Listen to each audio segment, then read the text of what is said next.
2. The slaughter of the working class.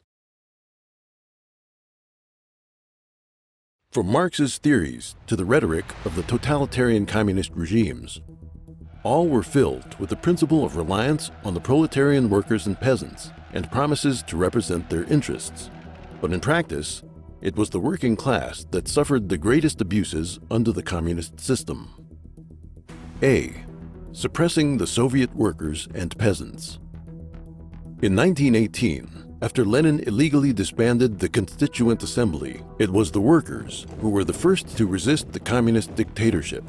Protesting the dissolution of the assembly, tens of thousands of workers from Petrograd and Moscow held parades and demonstrations.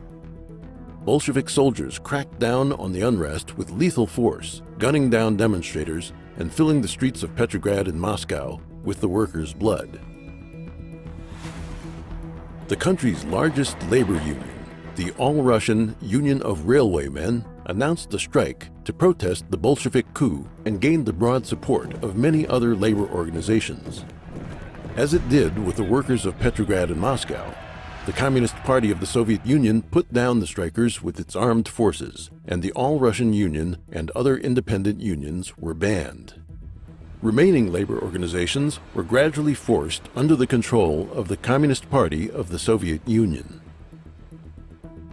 In the spring of 1919, starving workers in cities across Russia went on strike several times to demand the same rations as Red Army soldiers, the rights to free speech and democratic elections, and the abolition of political privileges afforded to the communists. All these movements were handled by the Cheka secret police, who jailed or shot the strikers.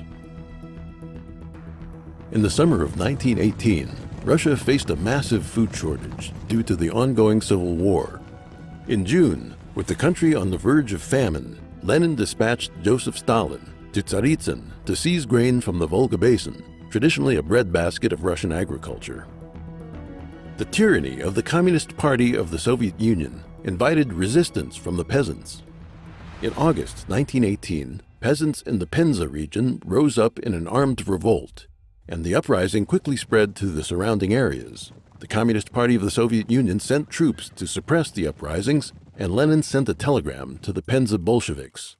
Here is British historian Robert Service's translation of the original Russian telegram. Hang, and make sure the hanging takes place in full view of the people. No fewer than 100 known landlords, rich men, bloodsuckers. Publish their names. Seize all their grain from them.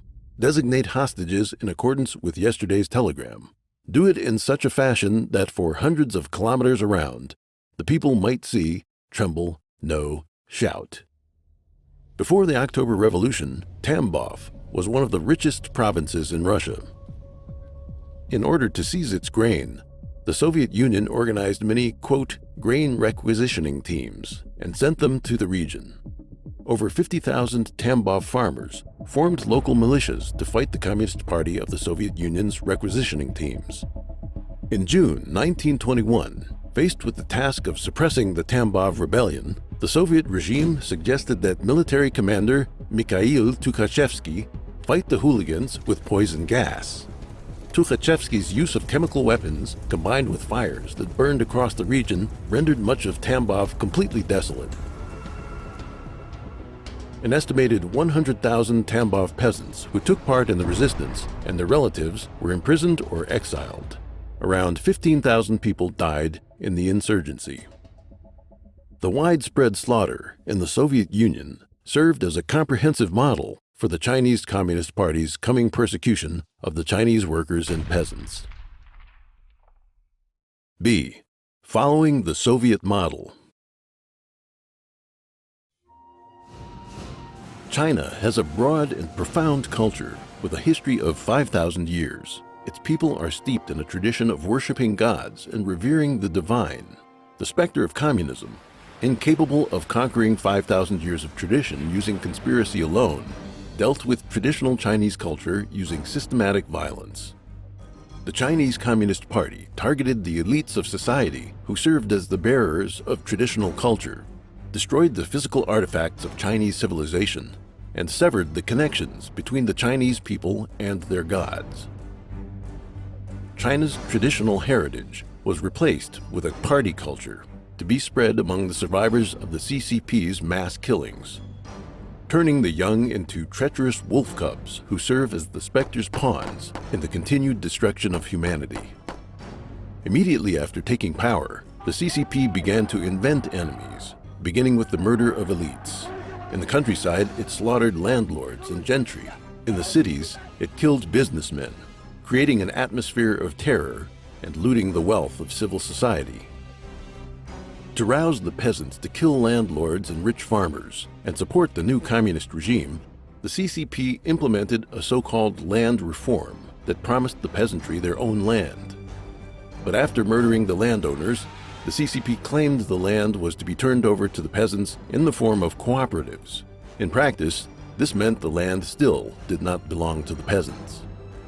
In March 1950, the CCP issued the Directive on the Strict Suppression of Counter-Revolutionary Elements, also known as the Campaign to Suppress Counter-Revolutionaries, which focused on killing the landlords and rich peasants in the countryside.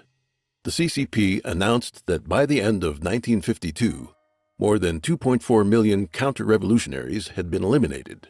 In fact, more than 5 million people, accounting for nearly 1% of the total Chinese population, had been murdered. After killing the landlords and rich peasants in the countryside, the CCP launched the 3 anti and 5 anti campaigns to slaughter wealthy city dwellers. In Shanghai alone, 876 people committed suicide during the movement from January to April 1951, according to incomplete statistics. Among them, many capitalists committed suicide with all of their family members. The CCP did not stop with the extermination of landlords and capitalists. It also robbed the wealth of peasants, small merchants, and craftsmen. After the mass slaughter, the vast majority of the working class remained impoverished.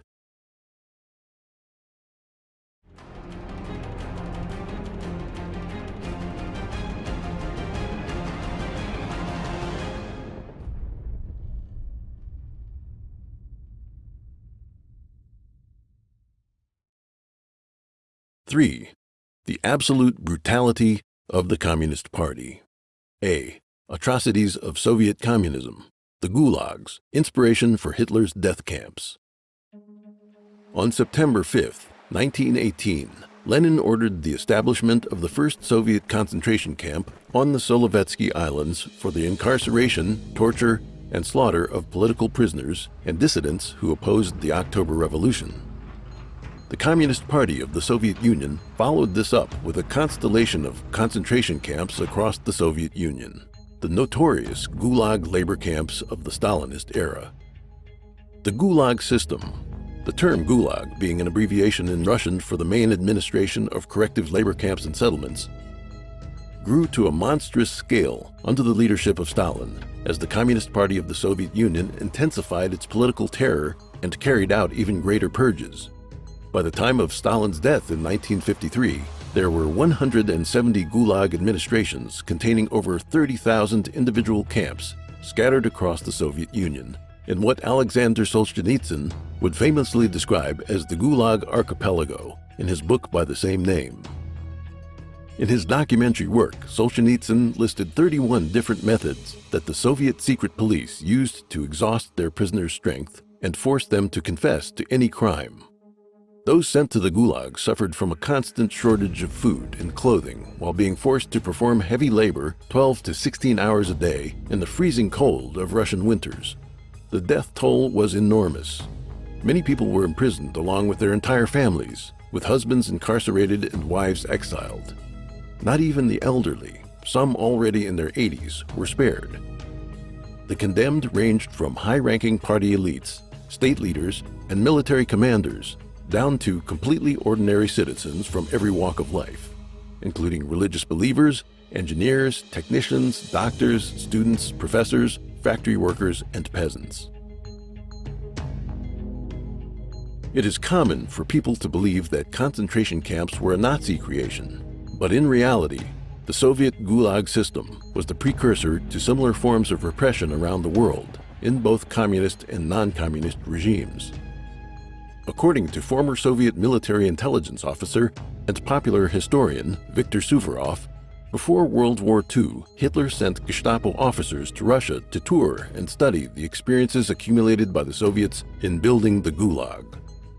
According to conservative estimates, over 500,000 prisoners perished in the Gulag system between 1930 and 1940, during the years of Stalin's pre-war terror. The system was disbanded in 1960. In 2013, a website of the Russian state media reported that more than 15 million people had been sentenced and imprisoned in the Gulag labor camps, and more than 1.5 million had died. Killing by famine. Communist regimes often killed people through famine. Between 1932 and 1933, the Ukrainian region suffered from a genocidal mass starvation, known as the Holodomor, caused by the Soviet regime. After the Civil War, the Communist Party of the Soviet Union's forced collective farming met with widespread resistance from the Ukrainian peasantry.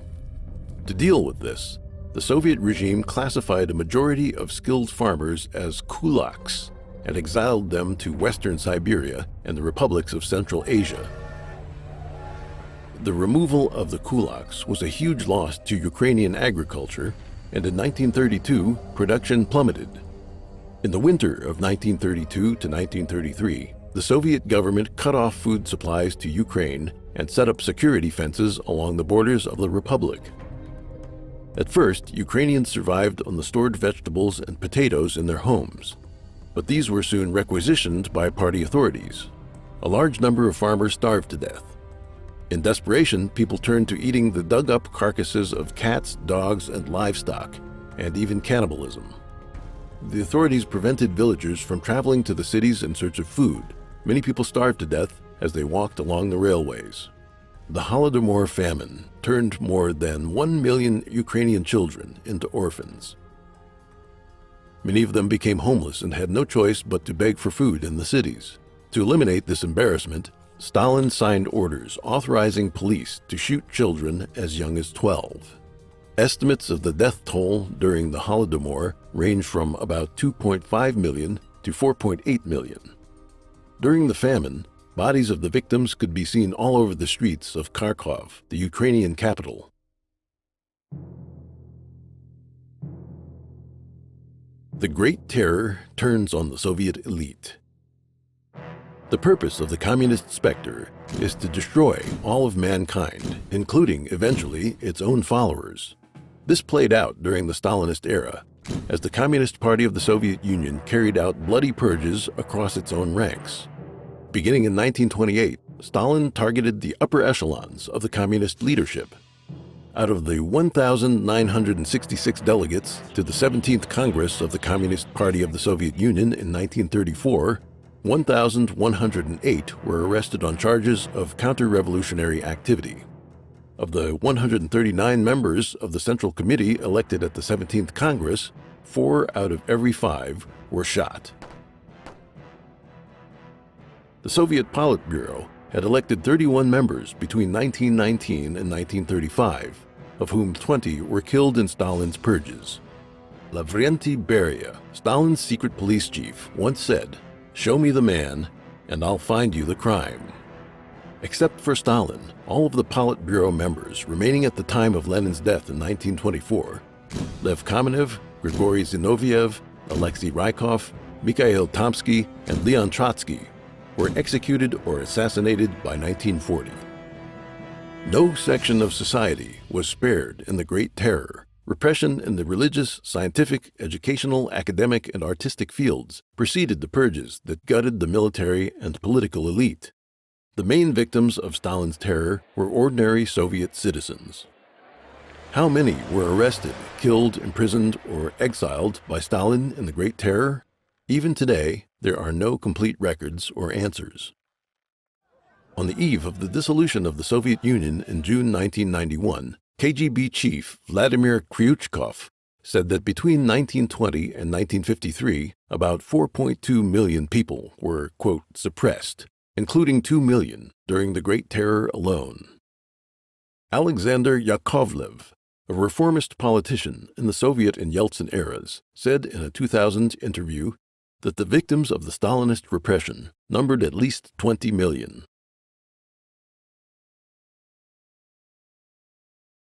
B. Atrocities of the Chinese Communist Party. From 1949, the year the Chinese Communist Party, or CCP, regime was established, to 1966, tens of millions of Chinese lost their lives in the campaign to suppress counter-revolutionaries, the 3 anti- and 5 anti-campaigns, the anti-rightist campaign, and the Great Famine caused by the Great Leap Forward. This period was followed by bloody struggles within the CCP. As a new generation of Chinese, raised to be atheist wolf cubs, indoctrinated in the education and party culture of communism, came of age, the communist specter launched a campaign of even more rampant killing and destruction to wipe out 5,000 years worth of traditional Chinese culture. The Great Chinese Famine. Between 1959 and 1962, China experienced the world's deadliest famine. To deceive the world, the CCP still claims it was, quote, 3 years of natural disasters. In fact, in 1958, the CCP had rashly begun the People's Commune movement and the Great Leap Forward campaign. These wild schemes, which depleted grain stocks and decimated Chinese agricultural production, were supported by a deluge of false reports written by officials across all levels of leadership, from rural regions to the cities. The CCP used these reports as justification for collecting grain from the peasants, who were forced to turn in their food, seeds, and animal feed to the regime. The CCP's administrative organs at all levels sent teams to the countryside. They used torture and interrogations to squeeze the last morsels of food from the doomed peasants. Following the example set by the Soviet communists, the CCP prevented villagers from entering cities in search of food, causing the mass death of families and even whole villages. Cannibalism was widespread, and the corpses of famine victims littered the countryside. When peasants were caught stealing to survive, they were killed. The grain seized by the government was traded for large amounts of Soviet weaponry, or for gold that the CCP used to pay off debts, as it turned a blind eye to the loss of Chinese lives. In just 3 years, the Great Chinese Famine had wiped out tens of millions of people. The Cultural Revolution's fanatical slaughter and cultural genocide. On May 16, 1996, the CCP published the Notice of the Central Committee of the Chinese Communist Party, which marked the beginning of the Cultural Revolution. In August, with the children of high-ranking CCP cadres leading the way, students from secondary schools in Beijing formed a band of Red Guards. The mob went on a rampage across Beijing in a frenzy of ransacking, assault, and killing. By the end of the month, known as Red August, thousands of people in Beijing had been murdered. In the Beijing district of Daxing, 325 people were killed in 6 days, between August 27th and September 1st, across 48 production brigades of 13 people's communes.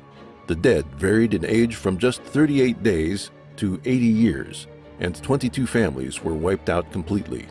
The Red Guards beat their victims with clubs, as well as stabbed or strangled them. They killed infants and toddlers by stepping on one leg and tearing the child in two.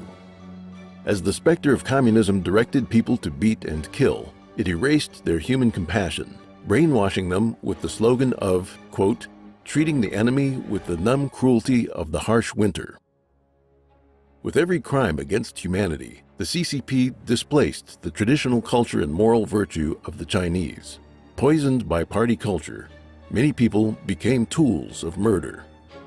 When most people see or learn about the bloodthirsty deeds of the totalitarian communist state, they are at a complete loss as to how anyone could descend into such inhuman barbarism. The truth behind this is that they were possessed by rotten demons and degenerate spirits controlled by the communist specter. Estimating the ravages of the Cultural Revolution is a daunting task. Most studies suggest a minimum death toll of 2 million. R.J. Rummel, an American professor who has researched mass killing, wrote in his book China's Bloody Century that the Cultural Revolution claimed the lives of 7.73 million people. Dong Baoshun, an associate professor of China's Shandong University, and Ding Longjia, deputy director of the Shandong Party History Research Office, co-authored a 1997 book titled Exonerate the Innocent, Rehabilitate the Wrongly Accused and Sentenced. It quoted Ye Jianying, the vice president of the CCP Central Committee, as making the following statements during the closing ceremony of the Central Working Conference on December 13, 1978. Quote, 2 years and 7 months of comprehensive investigation by the Central Committee have determined that 20 million people died in the Cultural Revolution. Over 100 million suffered political persecution, and 800 billion yuan were wasted. According to the selected works of Deng Xiaoping from August 21st to 23rd, 1980, CCP leader Deng Xiaoping gave 2 interviews with Italian journalist Oriana Fallaci in the Great Hall of the People. Fallaci asked, quote, "How many people died in the Cultural Revolution?" Deng replied, quote, "How many people really died in the Cultural Revolution? The figure is astronomical and can never be estimated." Deng described a typical case. Kang Sheng, the head of the CCP's secret police, accused the party secretary of Yunnan province, Zhao Jianmin, of treason and of being an agent of the Kuomintang. Not only was Zhao imprisoned, but his downfall also impacted 1.38 million people throughout the province, of whom 17,000 were persecuted to death and 60,000 were beaten to the point of disability.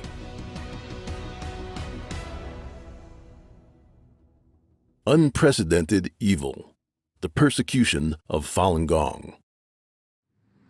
Decades of murderous violence and atheist indoctrination by the Chinese Communist Party have taken a massive toll on the moral fabric of society, bringing it far below the standards gods require of humanity. Even many of those who still believe in gods are ignorant of genuine faith, since they are trapped in the sham religious organizations controlled by the CCP. Should the situation continue to degenerate, humanity will face certain extinction, as prophesied in the holy texts of every ancient civilization. During the spring of 1992, to restore human morality and provide a path to salvation, Mr. Li Hongzhi taught Falun Gong, also called Falun Dafa, a spiritual practice based on belief in the principles of truthfulness, compassion, and tolerance. Uncomplicated to learn, Falun Gong spread across China in a few short years. As practitioners, along with their relatives and peers, experienced miracles of improved health and character, tens of millions of people took up the practice in China and around the world. With so many people practicing cultivation in Falun Gong and holding themselves to higher standards, society began to rediscover its moral bearings. But the specter of communism is bent on preventing man from being saved by the Creator. For this reason, it destroyed traditional cultures and corrupted human moral values. Naturally, it sees Falun Gong as its greatest adversary. In July 1999, then CCP leader Jiang Zemin unilaterally ordered the systematic persecution of Falun Gong and its practitioners. In a brutal campaign that covered every corner of China, the CCP applied every method imaginable in its efforts to fulfill Jiang's directive. Quote, "Kill them physically, bankrupt them financially, and ruin their reputations." Party mouthpieces subjected the Chinese people to constant propaganda filled with hatred and slander of Falun Gong, rejecting its principles of truthfulness, compassion, and tolerance in favor of falsehood, wickedness, and struggle. The evil specter brought society to new lows in moral degeneration. In an atmosphere of hatred and repression reactivated from dormancy, the Chinese people turned a blind eye to the persecution happening around them, betraying Buddhas and gods. Some sacrificed their conscience and participated in the campaign against Falun Gong, ignorant of the fact that they had damned themselves in the process. The communist specter did not limit the persecution to China. It silenced the nations of the free world, while the Chinese regime engaged in the frenzied jailing, murder, and torture of Falun Gong practitioners. Essentially bribed with economic incentives, the free world took in the party's lies, giving the persecutors free rein to commit the worst crimes. In the persecution of Falun Gong, the CCP introduced an evil never before seen: live organ harvesting. As the largest group of people imprisoned for their faith in China, Falun Gong practitioners are killed on demand, cut open on the operating tables of state and military hospitals, and their organs are sold for tens or hundreds of thousands of dollars. On July 7, 2006, Canadian lawyers David Matas and David Kilgour, former Canadian Secretary of State Asia-Pacific, published a report titled Bloody Harvest: The Killing of Falun Gong for Their Organs. Examining 18 types of evidence, they shed light on the CCP's monstrosity, calling it, quote, a disgusting form of evil new to this planet. Matas and Kilgour, working with international investigators, published the report An Update to the Slaughter and Bloody Harvest in June 2016. Running over 680 pages and containing more than 2,400 references, it proved beyond any doubt the reality and scale of the live organ harvesting carried out by the Chinese Communist regime. On June 13, 2016, the U.S. House of Representatives unanimously passed Resolution 343, demanding the CCP bring an immediate end to the forced organ harvesting of Falun Gong practitioners and other prisoners of conscience. The lucrative organ transplant business sustained support for the persecution of Falun Gong and attracted clients from China and around the world, making them part of the CCP's mass murder. 4. Red Terror in Export. The introduction to the Black Book of Communism provides a rough estimate of the death tolls of communist regimes around the world. It verified a figure of 94 million, including the following: 20 million in the Soviet Union, 65 million in China, 1 million in Vietnam, 2 million in North Korea, 2 million in Cambodia, 1 million in Eastern Europe, 150,000 in Latin America, mainly Cuba, 1.7 million in Ethiopia, 1.5 million in Afghanistan, 10,000 due to, quote, the international communist movement and communist parties not in power. Apart from Russia and China, lesser communist regimes have shown themselves no less willing to engage in absolute evil. The Cambodian genocide is the most extreme mass murder carried out by a communist government. According to various estimates, the number of Cambodians killed by Pol Pot's Khmer Rouge regime ranges from 1.4 million to 2.2 million, up to one-third of Cambodia's population at the time. Between 1948 and 1987, the North Korean communists killed more than 1 million of their own people through forced labor, executions, and internment in concentration camps. In the 1990s, famine killed between 240,000 and 420,000 people. In total, 600,000 to 800,000 North Koreans are thought to have died unnatural deaths between 1993 and 2008. After Kim Jong-un came to power, he committed more overt murders, with the victims including high-ranking officials and his own relatives. Kim has also threatened the world with nuclear war. In just 1 century, since the rise of the first communist regime in Russia, the evil specter of communism has murdered more people in the nations under its rule than the combined death toll of both world wars. The history of communism is a history of murder, and every page is written in the blood of its victims.